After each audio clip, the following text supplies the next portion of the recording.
আসসালামু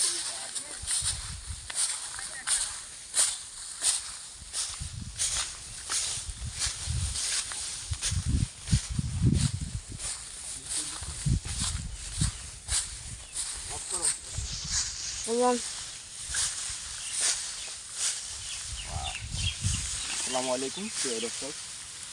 গাজীপুরের সাইডে যেহেতু এবার মনে হয় আমের ফলন ভালো হয়েছে, গাজীপুরের ভিতরে যদি এরকম ফলন হয় এগুলো চাষ সারা, তো রাজশাহীতে মনে হয় আরও বেশি ফলন হয়েছে।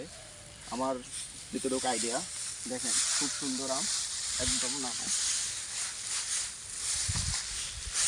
একেবারে না হয়। আগে দিকে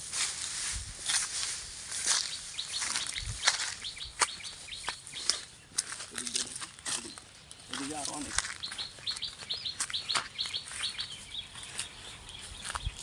ঠিক আছে।